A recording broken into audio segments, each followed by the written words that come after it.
Salam. Kita bertemu kembali di dalam ibadah kita hari ini, hari Minggu tanggal 20 September 2020. Sebagai pengantar ibadah kita buka dulu firman Tuhan di dalam Ratapan 3 ayat 22 sampai 23. Saya bacakan untuk kita.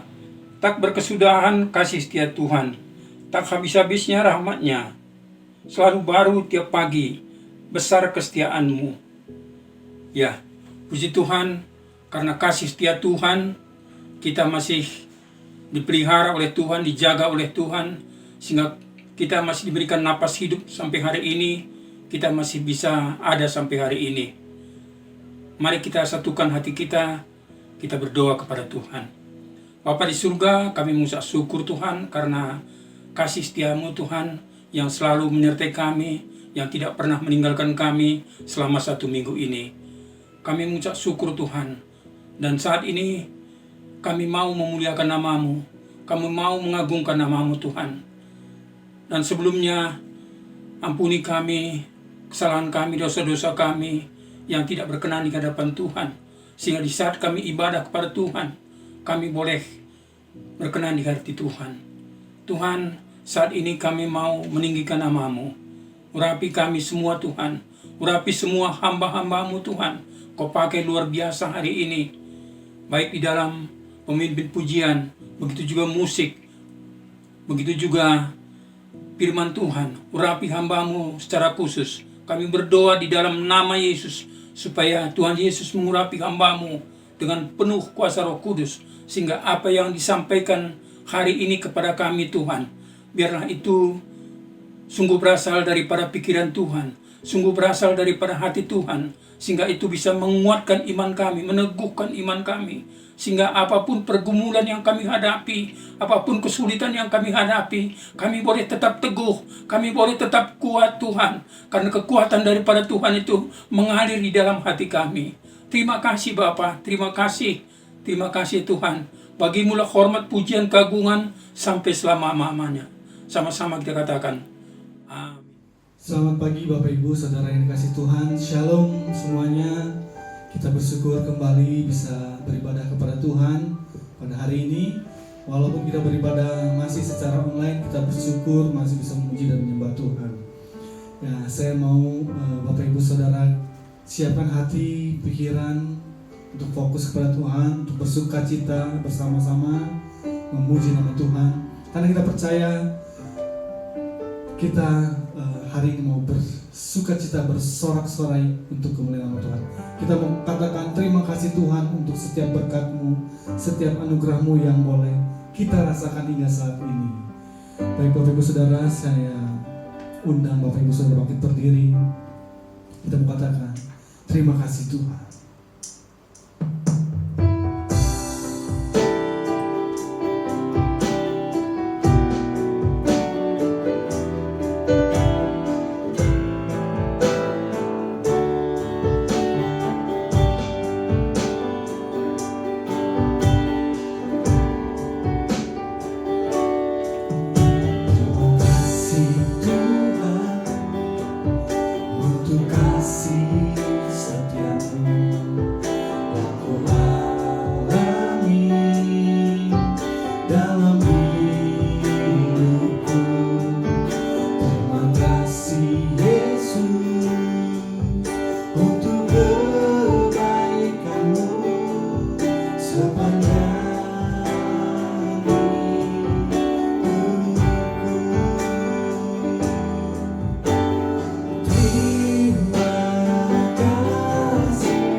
Tuhan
Baik Bapak Ibu Saudara, masih semangat untuk memuji nama Tuhan. Kita percaya bahwa Tuhan sanggup melakukan segala perkara dalam hidup kita. Apa yang tidak pernah kita lihat, apa yang tidak pernah timbul dalam hati, itu Tuhan sediakan bagi kita semua. Amin. Dan kita percaya bahwa apa yang kita dapatkan saat ini, apa yang kita terima semua, itu semua karena kasih karunia Tuhan. Mari kita angkat pujian ini. Tuhan sanggup melakukan segala perkara.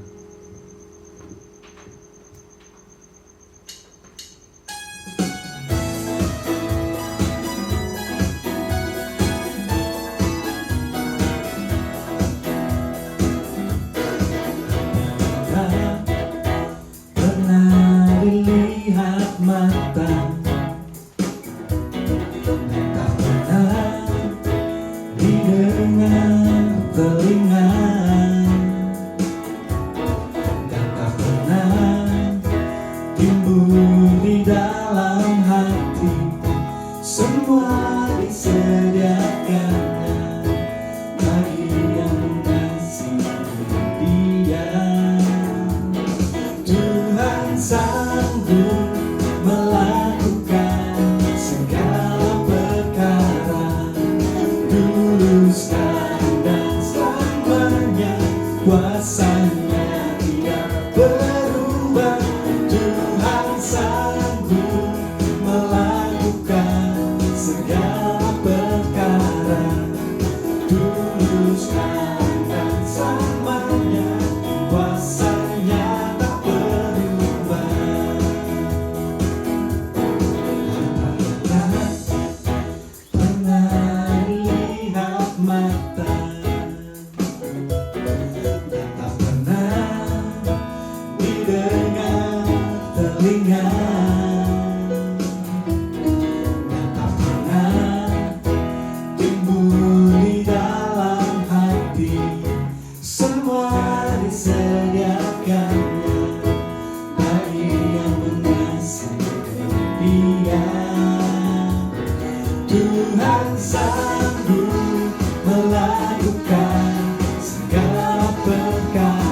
kasih Tuhan, sekarang silakan duduk.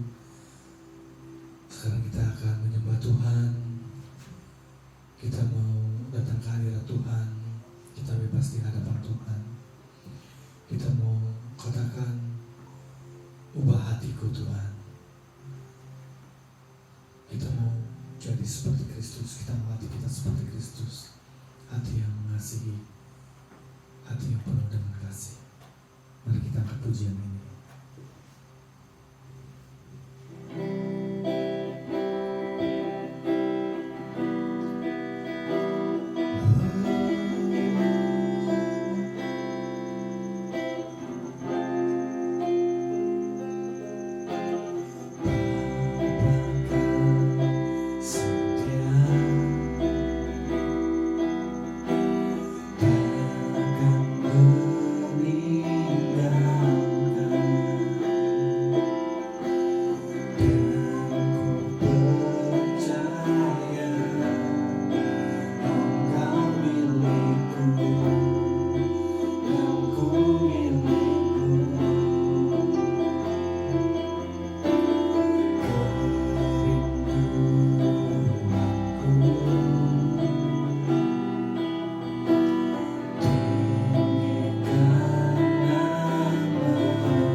seluruh salibmu, kasih-Mu Tuhan. Biar mataku seperti mata-Mu, pancarkan kasih-Mu. Ku mau jadi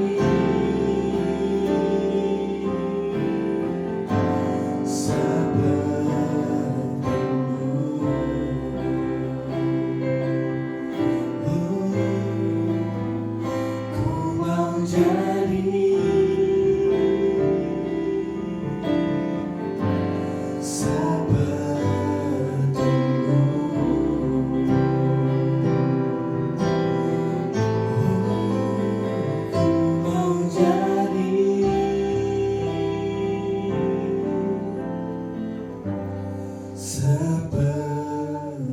seperti-Mu.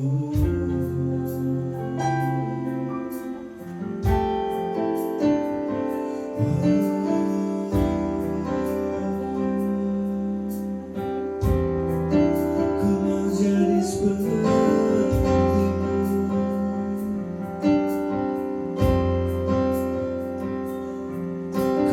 Ku mau jadi seperti-Mu, Yesus.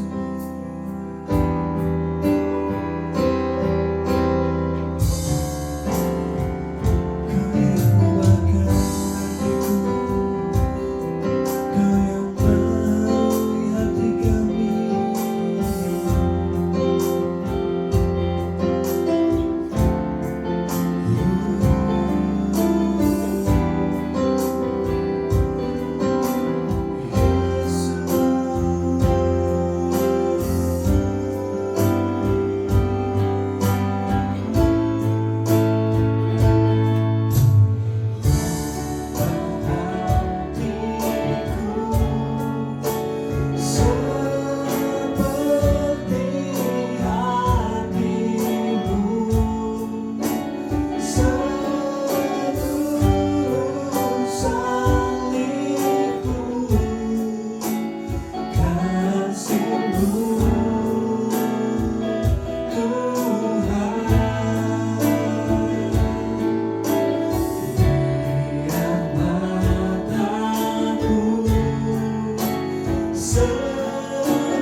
Baik Bapak Ibu Saudara yang dikasih Tuhan, sekarang mari kita siapkan hati kita. Kita mau mendengarkan firman Tuhan. Sebelum kita mendengarkan firman Tuhan, kita mau angkat pujian bahwa bukan dengan kekuatan kita dapat menjalani kehidupan ini, tapi oleh karena kasih karunia Tuhan dan kasih setia Tuhan dan pertolongan Roh Kuduslah kita dapat menjalani kehidupan ini. Mari kita angkat pujian ini, bukan dengan kekuatanku.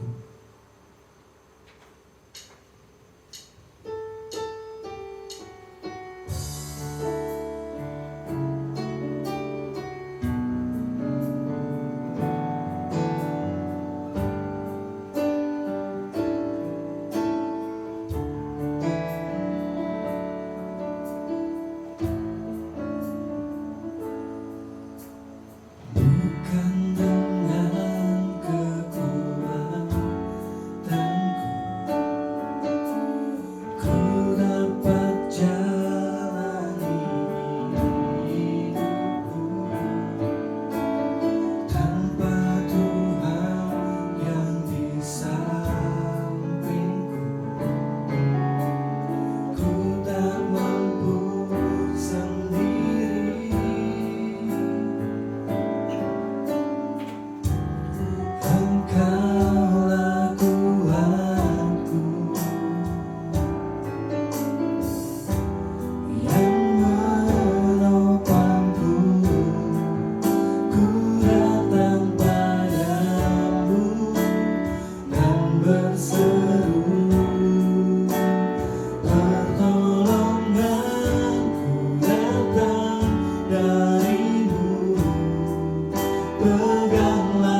Salam, kita berjumpa lagi dalam ibadah kita pada pagi hari ini.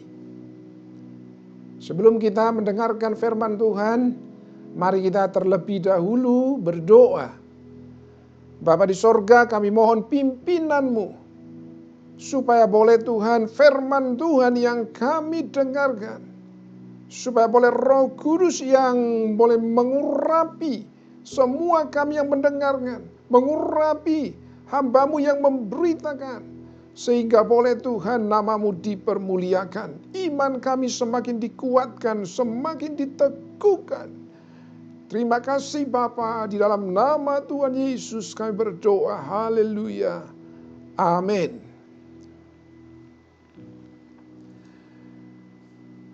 Pagi hari ini, tema khotbah kita adalah menyerang untuk menang. Kenapa kita harus menyerang? Bukankah cukup kita bertahan saja? Ada firman Tuhan yang mengatakan supaya kita bertahan terhadap tipu muslihat iblis. Saya percaya, saudaraku, kalau kita mau merebut kemenangan, tidak cukup kita hanya bertahan saja. Kita harus melakukan penyerangan. Kita harus berinisiatif untuk melakukan penyerangan terhadap musuh kita, yaitu iblis.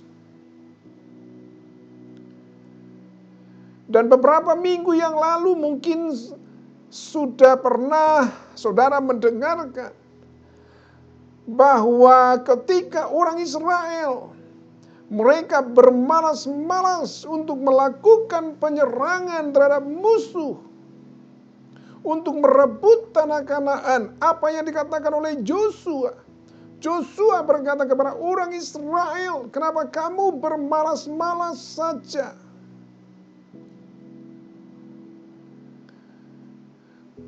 Mereka hanya santai-santai saja. Sepertinya mereka enggan untuk melakukan pertempuran. Mereka enggan untuk merebut tanah Kanaan. Karena kalau mereka maju, maka mereka akan menyerang, artinya berperang. Joshua mengingatkan bangsa Israel untuk melakukan penyerangan.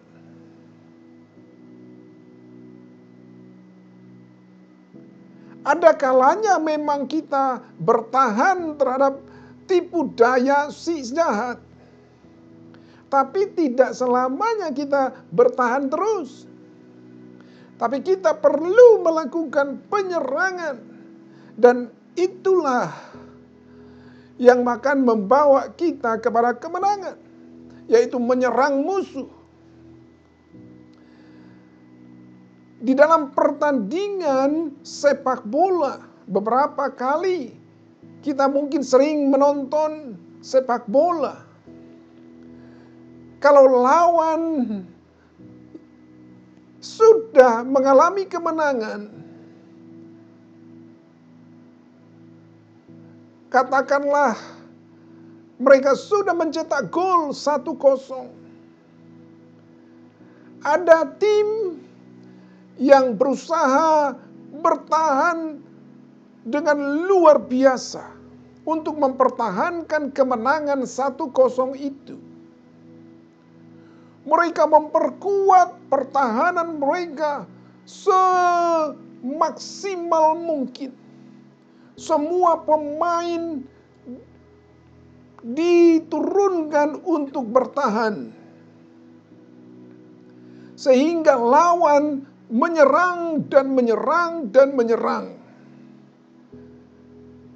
Beberapa pertandingan yang saya lihat seperti itu.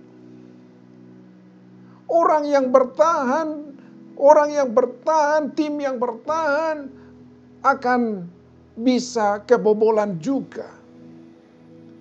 Dan akhirnya mereka bisa kalah.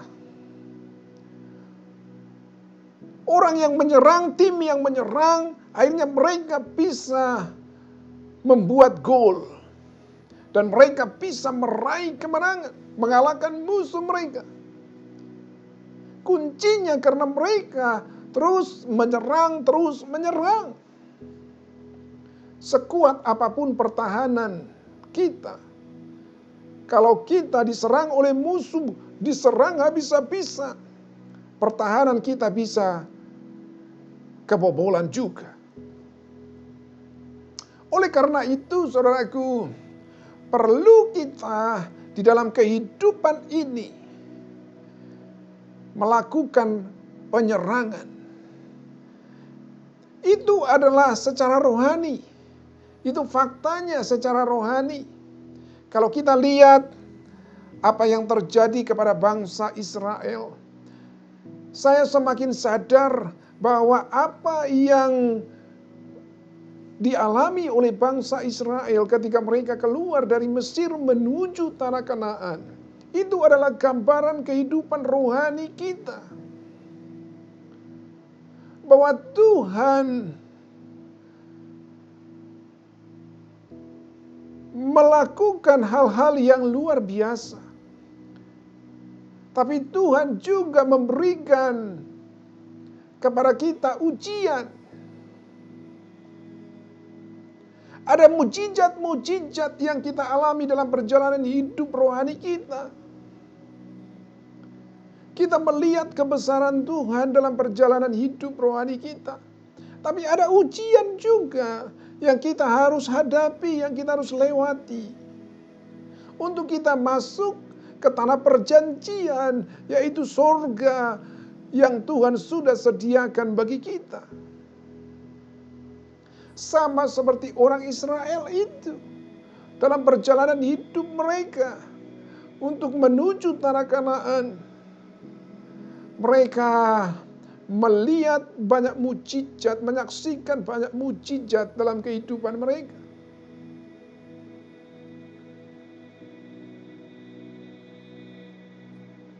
Tapi ada tantangan-tantangan yang mereka harus hadapi. Untuk mereka bisa masuk ke tanah Kanaan, mereka harus menyerang musuh. Mereka harus maju berperang. Barulah mereka bisa menduduki tanah Kanaan. Kalau mereka berdiam diri saja menunggu untuk diserang oleh musuh, kemungkinan besar mereka tidak akan pernah masuk ke tanah Kanaan. Makanya Joshua sekali lagi mendorong bangsa itu untuk maju berperang, untuk merebut tanah Kanaan. Jangan bermalas-malas, jangan berdiam diri saja, tapi harus menyerang. Harus punya inisiatif menyerang supaya kita memperoleh kemenangan. Sangat jelas, saudaraku, di dalam Alkitab dikatakan untuk kita melakukan penyerangan terhadap musuh kita. Coba kita baca dalam Yakobus 4 ayatnya yang ke-7. Yakobus 4 ayatnya yang ke-7. Karena itu tunduklah kepada Allah dan lawanlah iblis, maka ia akan lari daripadamu.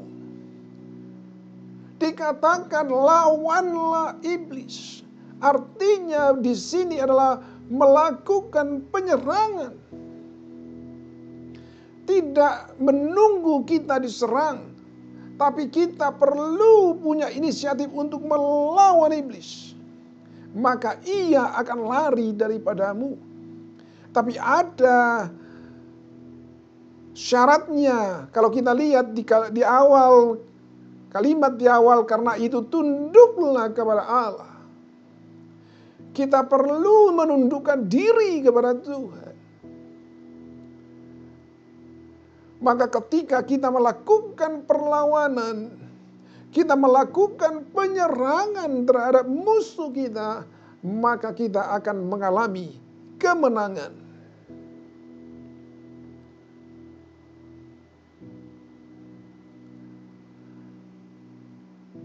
Kalau kita lihat lagi, saudaraku, di dalam 1 Petrus hampir sama. 1 Petrus 5 ayatnya yang ke-8. Saya baca yang ke-8. Sadarlah dan berjaga-jagalah, lawanmu si iblis berjalan keliling sama seperti singa yang mengaum-aum dan mencari orang yang dapat ditelannya. Ayatnya yang ke-9, lawanlah dia dengan iman yang teguh. Sebab kamu tahu bahwa semua saudaramu di seluruh dunia menanggung penderitaan yang sama. Dikatakan sekali lagi di ayat yang ke-9, lawanlah dia dengan iman yang teguh. Perlu kita punya inisiatif untuk melakukan pertempuran, peperangan untuk menyerang musuh kita. Kalau kita lihat, saudaraku, di ayatnya yang ke-8 tadi, sadarlah dan berjaga-jagalah, lawanmu si iblis berjalan keliling sama seperti singa yang mengaum-aum dan mencari orang yang dapat ditelannya. Dikatakan, diibaratkan bahwa si iblis itu berjalan keliling. Dia hanya bisa berkeliling saja. Sementara kita ada di tengah, kira-kira begitu. Ya, kalau digambarkan. Dia berkeliling, dia berkeliling, dia berkeliling. Sepertinya ada sesuatu yang dimana dia tidak bisa masuk ke dalam lingkaran itu. Karena kita ada di dalam penjagaan Tuhan. Karena kita dipagari oleh kuasa Tuhan. Sehingga dia hanya bisa berkeliling saja menantikan. Kalau nanti ada orang yang keluar dari lingkaran itu dan siap untuk dimangsa, ditelan. Dia hanya bisa menelan.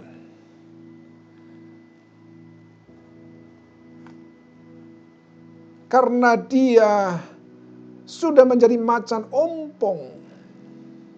Senjatanya sudah dilucuti oleh Tuhan. Dia tidak punya lagi senjata. Dia tidak punya bisa lagi. Semua sudah dilucuti oleh Tuhan. Sehingga dia hanya bisa menelan saja. Kalau kita lihat di dalam Kolose 2 ayatnya yang ke-15, saya baca untuk kita. Ia telah melucuti pemerintah-pemerintah dan penguasa-penguasa. Ia di sini adalah Tuhan. Ya, Tuhan telah melucuti pemerintah-pemerintah dan penguasa-penguasa dan menjadikan, ya sekali lagi saya baca. Kolose 2 ayat yang ke-15. Ia telah melucuti pemerintah-pemerintah dan penguasa-penguasa dan menjadikan mereka tontonan umum dalam kemenangannya atas mereka. Ia di sini adalah Tuhan. Tuhan telah melucuti pemerintah-pemerintah dan penguasa-penguasa dan menjadikan mereka tontonan umum dalam kemenangannya atas mereka. Nah, kalau lihat di sini, Tuhan telah melucuti senjata iblis. Sudah dilucuti, mereka tidak punya lagi senjata. Tidak ada lagi bisanya. Sengatnya sudah tidak ada lagi. Kata Tuhan, di manakah sengatmu? Sudah selesai. Sudah dimusnahkan semuanya. Di kayu salib. Pernahkah kita berpikir atau membayangkan bahwa sesungguhnya iblis, karena dia tidak punya senjata lagi, sudah dilucuti semuanya. Jadi dia tidak punya senjata lagi untuk menyerang. Itu sebabnya ketika kita melakukan penyerangan, dia akan lari terbirit-birit karena dia tidak punya senjata lagi. Tidak ada lagi yang bisa diandalkan oleh dia. Jadi kita tidak perlu takut, saudaraku, untuk menghadapi iblis, menghadapi si jahat. Karena dia tidak punya lagi senjata. Sudah dilucuti semua oleh Tuhan. Dan yang bisa dia lakukan adalah lari terpirit-pirit. Sama seperti dalam Yakobus tadi, Yakobus 4 ayat yang ke-7. Ketika kita melakukan penyerangan, maka dia akan lari. Karena dia tidak punya senjata. Sudah dilucuti semuanya. Dan inilah yang menjadi keberanian kita, yaitu darah Yesus, pengorbanan Tuhan Yesus di kayu salib, yang sudah mengalahkan musuh. Musuh kita, yaitu iblis, sudah dikalahkan. Oh, haleluya, haleluya.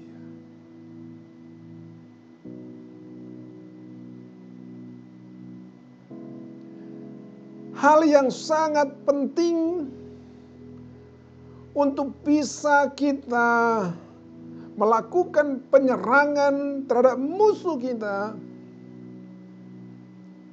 yang sangat efektif adalah, yang pertama adalah doa. Itu adalah senjata pamungkas yang semua orang Kristen yang percaya kepada Yesus, itu adalah senjata yang luar biasa, yang sangat ampuh untuk mengalahkan musuh.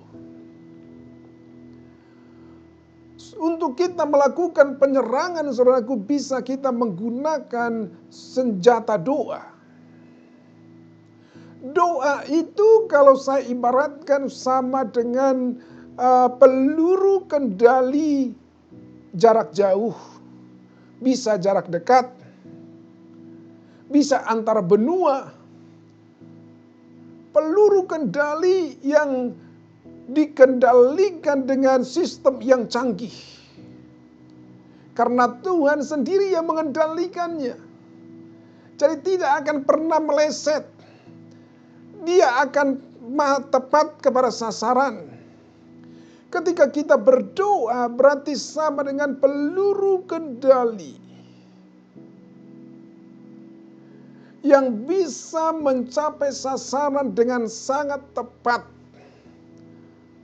sangat presisi, dan tidak ada penghalang yang bisa menghalangi doa. Jadi dia akan menghancurkan pertahanan musuh. Sekuat apapun pertahanan musuh akan bisa dirobohkan, bisa dihancurkan, bisa diratakan oleh peluru kendali yang ditembakkan itu.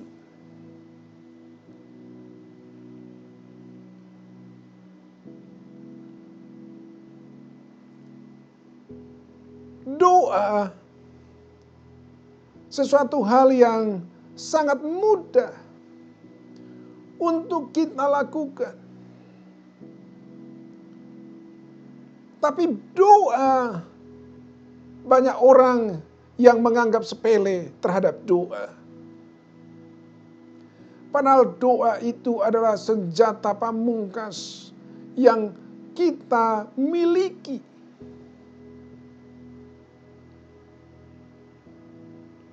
Salah satu contoh di dalam Alkitab kalau kita lihat, saudaraku, ketika pada saat zaman Raja Herodes, Yakobus, salah satu daripada rasul,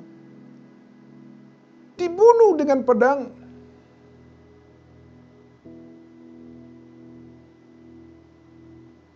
Setelah dibunuh, maka Raja Herodes berencana untuk membunuh juga Petrus. Itu sebabnya dia memerintahkan kepada prajuritnya untuk menangkap Petrus dan memasukkan dia ke dalam penjara. Penjaranya dikawal begitu ketat. Ada 4 regu mengawal Petrus supaya dia tidak terlepas dari penjara. Karena untuk hari berikutnya nanti dia juga akan dibunuh dengan pedang sama dengan Yakobus. Tapi apa yang terjadi, saudaraku? Ketika Petrus ada di dalam penjara itu, yang begitu ketat penjagaannya, secara akal dia tidak bisa keluar dari dalam penjara itu.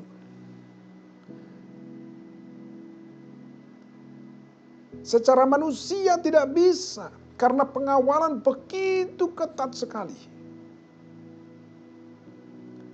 Tapi peluru kendali yang dilesatkan itu bisa menghancurkan semua pertahanan musuh. Bisa meruntuhkan tembok-tembok. Bisa meruntuhkan benteng-benteng pertahanan musuh. Peluru kendali yang dilesatkan itu. Dan kita tahu pada saat itu ada sekelompok orang-orang percaya yang berdoa di satu rumah, di satu tempat. Mereka berdoa. Pada saat mereka berdoa, saat yang sama peluru kendali melesat dan mengenai sasaran, dan semua rantai-rantai yang mengikat Petrus berguguran. Luar biasa. Kekuatan doa, senjata doa orang Kristen luar biasa.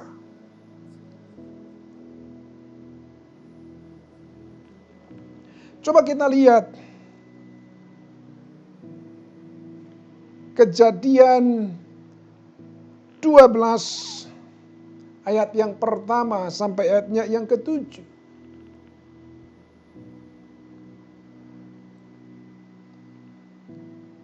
Kisah, ya, di Kisah Para Rasul, ya, kita lihat kejadian itu di Kisah Para Rasul 12 ayat yang pertama sampai ayatnya yang ke-7. Saya baca untuk kita, kira-kira pada waktu itu Raja Herodes mulai bertindak dengan keras terhadap beberapa orang dari jemaat. Ayat yang kedua, ia menyuruh membunuh Yakobus, saudara Yohanes, dengan pedang. Ayat yang ketiga, ketika ia melihat bahwa hal itu menyenangkan hati orang Yahudi, ia melanjutkan perbuatannya itu dan menyuruh menahan Petrus. Waktu itu hari raya roti tidak beragi. Ayatnya yang keempat, setelah Petrus ditangkap, Herodes menyuruh memenjarakannya di bawah penjagaan 4 regu. Masing-masing terdiri dari 4 prajurit. Maksudnya ialah supaya sehabis Paskah ia menghadapkannya ke depan orang banyak. Ayatnya yang kelima, demikianlah Petrus ditahan di dalam penjara, tetapi jemaat dengan tekun mendoakannya kepada Allah. Kita lihat ada satu jemaat, ada satu sekelompok orang percaya yang berdoa sungguh-sungguh supaya Tuhan bertindak, supaya Tuhan melakukan sesuatu untuk menyelamatkan Petrus. Kita lihat lanjut lagi ke ayat yang ke-6. Pada malam sebelum Herodes hendak menghadapkannya kepada orang banyak, Petrus tidur di antara dua orang prajurit, terbelenggu dengan dua rantai. Selain itu, prajurit-prajurit pengawal sedang berkawal di muka pintu. Ayat yang ke-7, tiba-tiba berdirilah seorang malaikat Tuhan dekat Petrus. Dan cahaya bersinar dalam ruang itu. Malaikat itu menepuk Petrus untuk membangunkannya. Katanya, bangunlah segera. Maka gugurlah rantai itu dari tangan Petrus. Nah, kita lihat di sini dampak daripada senjata doa yang dilesatkan oleh orang-orang percaya pada saat itu. Bisa menembus jeruji-jeruji penjara, meruntuhkan semua apapun di sana yang menjadi pertahanan daripada si jahat. Bahkan rantai-rantai berguguran semuanya. Benteng pertahanan si jahat diruntuhkan oleh peluru kendali yang dikirimkan oleh orang-orang percaya melalui doa. Sangat luar biasa senjata doa ini. Jangan pernah kita meremehkan senjata doa, karena tidak pernah ada batasnya, tidak ada batas waktunya. Kapanpun dilesakkan peluru kendali itu, maka dia akan mengenai sasaran dengan tepat.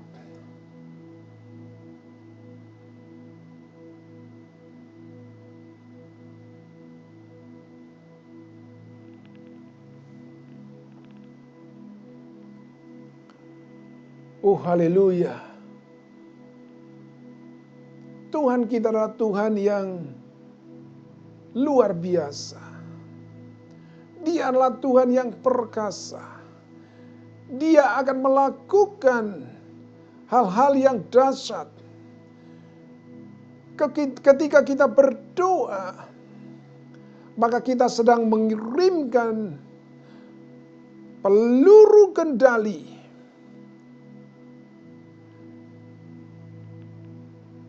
untuk meruntuhkan benteng-benteng si jahat.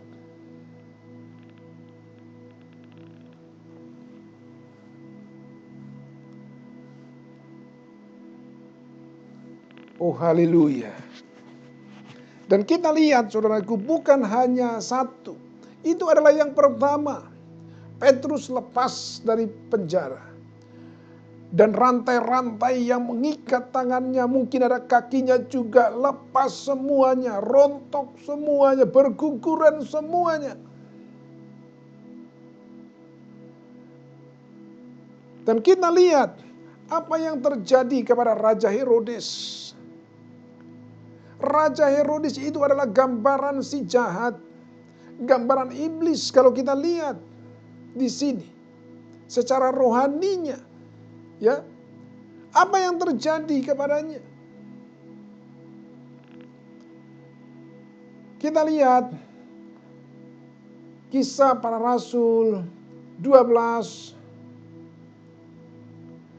ayatnya yang ke-21 sampai ayatnya yang ke-22. Ayat 21.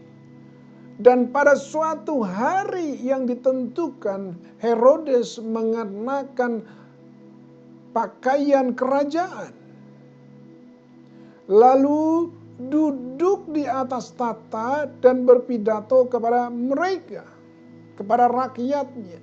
Ayat yang ke-22. dan rakyatnya bersorak membalasnya, ini suara Allah dan bukan suara manusia. Ayat yang ke-23 saya baca, lanjut. 23, dan seketika itu juga ia, Raja Herodes, ditampar malaikat Tuhan karena ia tidak memberi hormat kepada Allah. Ia mati dimakan cacing-cacing. Nah, semuanya apa yang terjadi kepada Petrus, apa yang terjadi kepada Raja Herodes, Petrus diselamatkan dari hukuman mati karena tadinya Raja Herodes akan memancung dia dengan pedang. Tapi karena ada sekelompok orang yang melakukan penyerangan, mereka tidak berdiam diri saja. Mereka melakukan penyerangan dengan senjata yang mereka miliki, yaitu doa.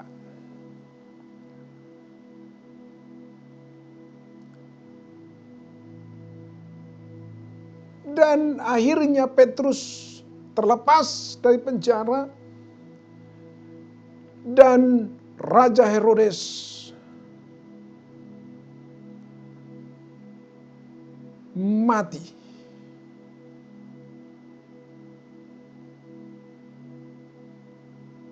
Saya percaya karena ada anak-anak Tuhan yang melakukan penyerangan. Ada doa, senjata yang dikirimkan, yaitu peluru kendali yang bisa meluluhlantakkan musuh. Dan itu yang terjadi. Jadi ketika kita berdoa, pada saat itu kita sedang melakukan penyerangan terhadap musuh. Dimanapun musuh kita, tidak peduli jaraknya di seluruh dunia ini, mau di bawah bumi ataupun di atas, di angkasa, kita bisa menyerang musuh dengan peluru kendali. Antar benua bisa dijangkau oleh doa, tidak terbatas jangkauannya. Luar biasa senjata doa yang Tuhan berikan kepada kita. Dan yang berikutnya adalah ada senjata puji-pujian. Ini adalah sesuatu hal yang sangat luar biasa. Kita tahu ketika orang Israel mau mengalahkan musuh mereka di kota Jericho, apa yang mereka lakukan, saudaraku? Mereka melakukan penyerangan. Orang-orang Israel melakukan penyerangan. Sementara orang-orang yang ada di kota Jericho, mereka bertahan. Mereka tidak berani melakukan penyerangan. Tapi orang Israel, mereka melakukan penyerangan.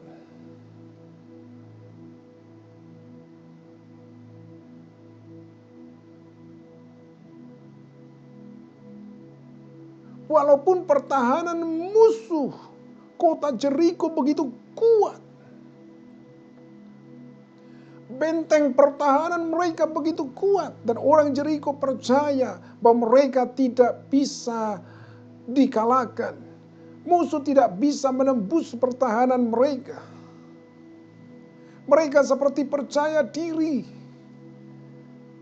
Tapi luar biasa, orang Israel Mereka tidak menggunakan senjata-senjata yang tradisional, yang konvensional. Mereka menggunakan senjata puji-pujian dan sorak-sorak. Sangkakala, ada musik di sana. Itulah yang menjadi senjata mereka untuk menghancurkan tembok yang begitu kuat itu.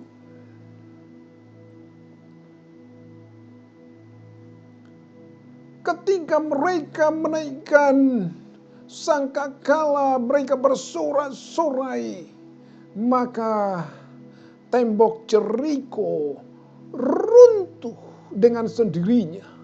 Luar biasa. Bukan dengan tangan manusia, bukan karena didorong, tapi karena ada peluru kendali yang dilesatkan, sehingga benteng pertahanan kota Jeriko runtuh. Nah, senjata, puji-pujian itu sangat luar biasa. Dan kita bisa menggunakannya untuk kita bisa menyerang musuh. Demikian juga, coba kita lihat itu saudaraku di Yosua 6 ayat yang ke-20. Lalu bersoraklah bangsa itu, sedang sangkakala ditiup.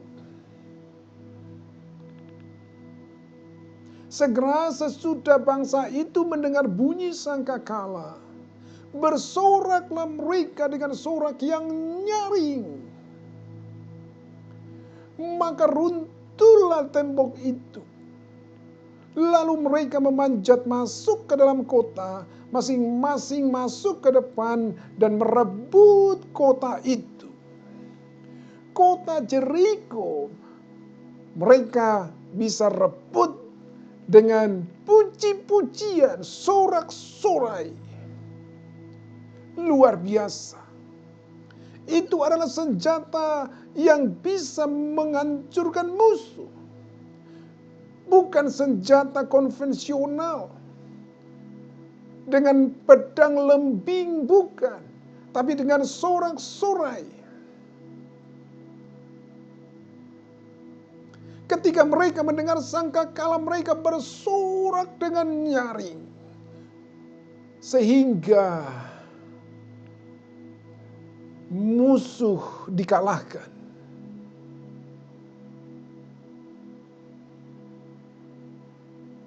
Demikian juga kalau kita lihat di dalam Alkitab, Gideon, ketika dia dengan pasukannya yang hanya tinggal 300 orang melawan musuh 135.000 orang. Apa yang dibawa oleh Gideon dengan prajurit yang ada pada saat itu 300 orang itu? Apakah mereka membawa senjata, pedang? Tidak. Mereka tidak membawa itu, saudaraku. Yang mereka bawa apa? Mereka membawa, di tangan kirinya ada obor, dan di tangan kanannya ada sangkakala.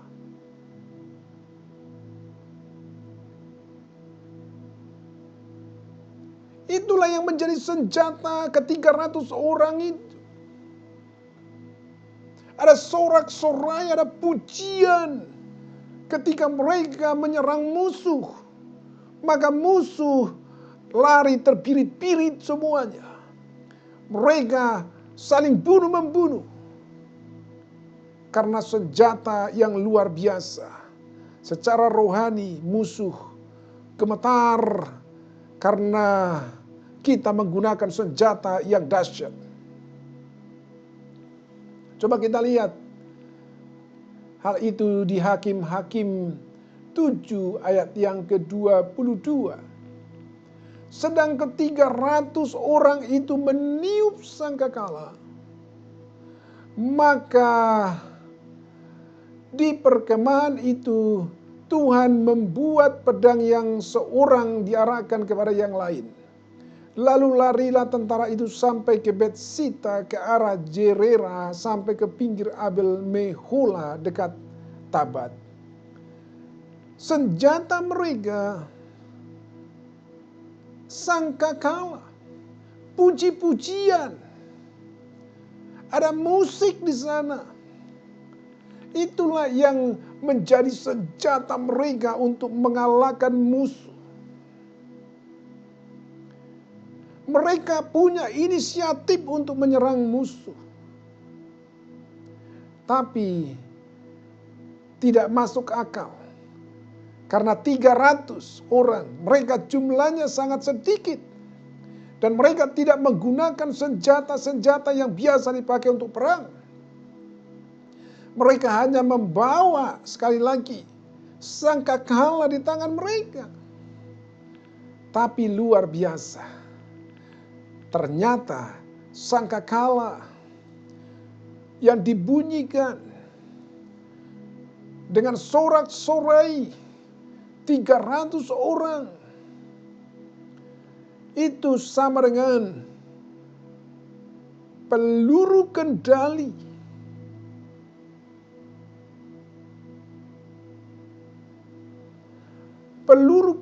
antar benua yang bisa menghancur lulukan pertahanan musuh. Dan itulah yang terjadi. 135.000 orang. Mereka berantakan, mereka lari, terbirit-birit semuanya. Dihancurkan oleh senjata yang dimiliki oleh Gideon, yaitu sangkakala, sorak-sorai yang mereka pakai, yang mereka gunakan untuk mengalahkan musuh, untuk menyerang musuh. Saudaraku, situasi sekarang ini bagi kita tidak mudah. Tapi saya percaya kita tidak boleh hanya bertahan. Dalam situasi sekarang ini kita tidak boleh hanya bertahan saja. Kita harus melakukan penyerangan.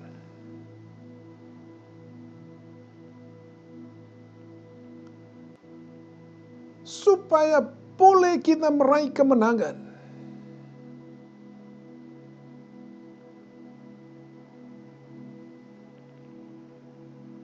Gunakanlah senjata pamungkas yang Tuhan sudah sediakan bagimu. Bagi kita semua, yaitu senjata doa. Dan yang kedua, senjata puji-pujian. Saya percaya kalau kita maju inisiatif untuk menyerang musuh dengan doa dan puji-pujian, maka kita akan mengalami kemenangan.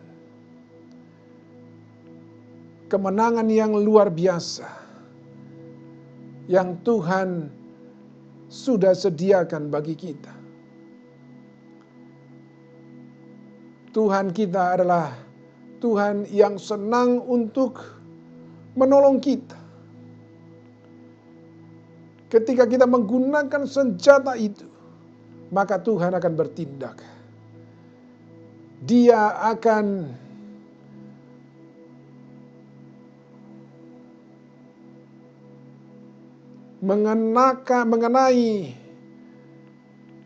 menyasar sasaran dengan tepat, dengan kecanggihan sistem yang Tuhan miliki. Maka senjata yang kita lesatkan itu, peluru kendali yang kita lesatkan itu, pasti akan mengenai sasaran musuh. Dan akan membuat musuh tunggang langgang. Mereka akan menjadi berantakan. Dan kita meraih kemenangan. Oh, haleluya, haleluya. Mari kita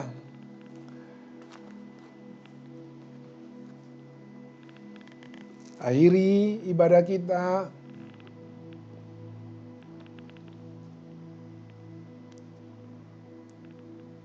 Oh haleluya Jesus. Mari arahkan hatimu kepada Tuhan.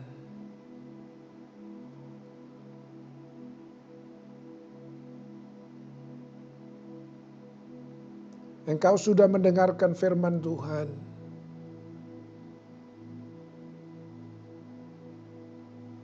Bagaimana respon hatimu?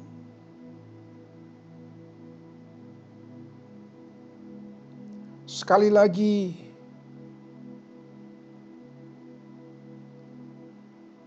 kalau engkau mau mengalami kemenangan di masa-masa susah, di masa-masa sulit saat ini,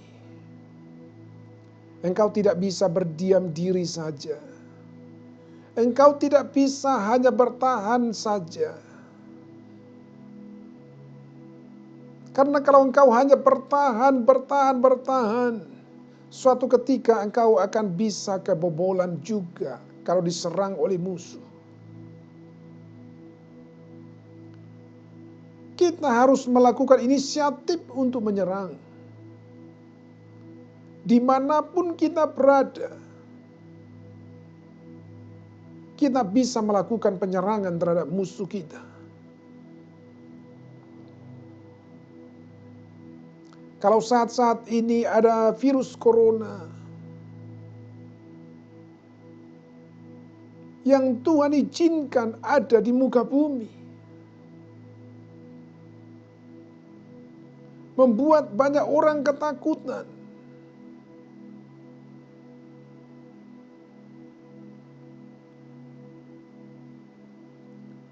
Maka senjata kita, senjata pamungkas kita adalah doa.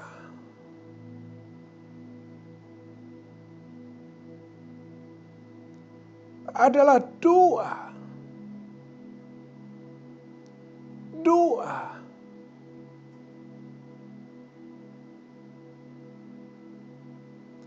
Kalau kita memperkatakan firman Tuhan di dalam doa kita, itu adalah kekuatan yang luar biasa untuk bisa mengalahkan musuh kita.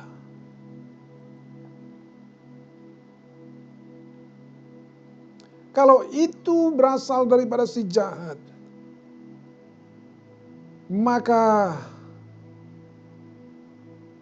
kita bisa memohon perlindungan Tuhan. Untuk kita bisa bertahan terhadap tipu muslihat daripada si jahat. Sekaligus kita bisa melakukan penyerangan terhadap musuh. Kita bisa mengirimkan peluru kendali. Peluru kendali antar benua. Yang bisa nanti meruntuhkan pertahanan si jahat. Sehingga kita bisa meraih kemenangan yang besar.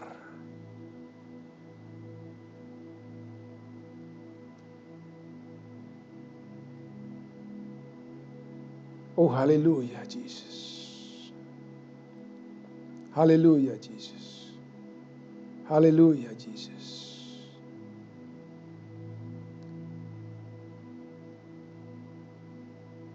Haleluya Jesus. Saudaraku,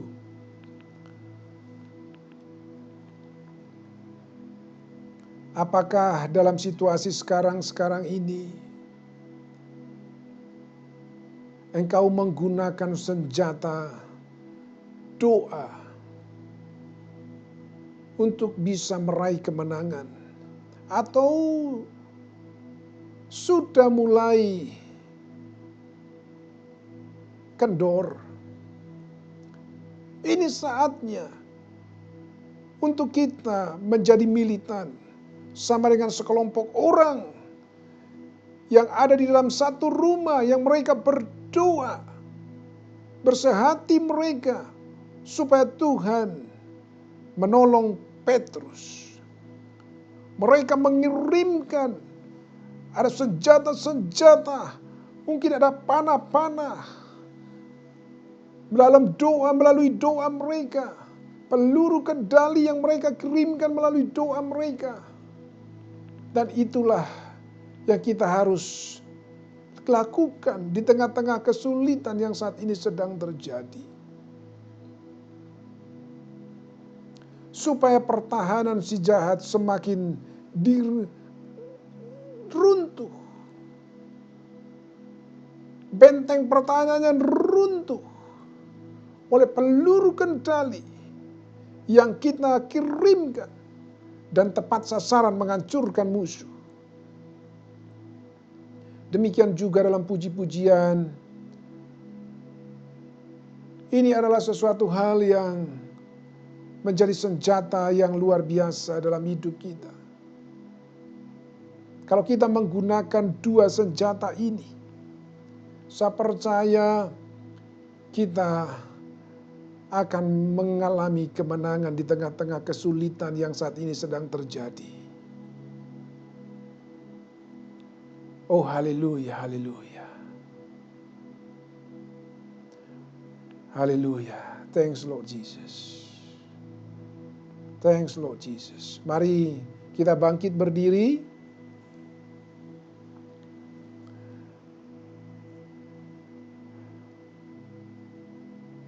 Oh haleluya. Kita mau akhiri ibadah kita. Terimalah berkat Tuhan. Tuhan memberkati engkau dan melindungi engkau dimanapun engkau berada. Kemanapun engkau pergi selama 1 minggu ke depan. Biarlah Tuhan menyertai engkau, memelihara hidupmu, keluar masukmu. Tuhan jagai engkau daripada kecelakaan, daripada tersandung, daripada terjatuh. Tuhan jagai engkau, Tuhan pelihara nyawamu. Tuhan menyinari engkau dengan wajah-Nya dan memberikan kepadamu kasih karunia. Tuhan menghadapkan wajah-Nya kepadamu dan melimpahi engkau dengan damai sejahtera. Terima kasih Tuhan, terima kasih. Kami terus perkatakan, deklarasikan bahwa Tuhan Yesus adalah tempat perlindungan kami. Tuhan Yesus adalah tempat perteduhan kami. Darah Yesus yang menyelimuti kami semuanya. Terpuji namamu Bapa, dalam nama Tuhan Yesus kami berdoa. Haleluya. Sama-sama kita katakan amin. Ibadah kita sudah selesai. Selamat hari Minggu. Tuhan memberkati. Haleluya.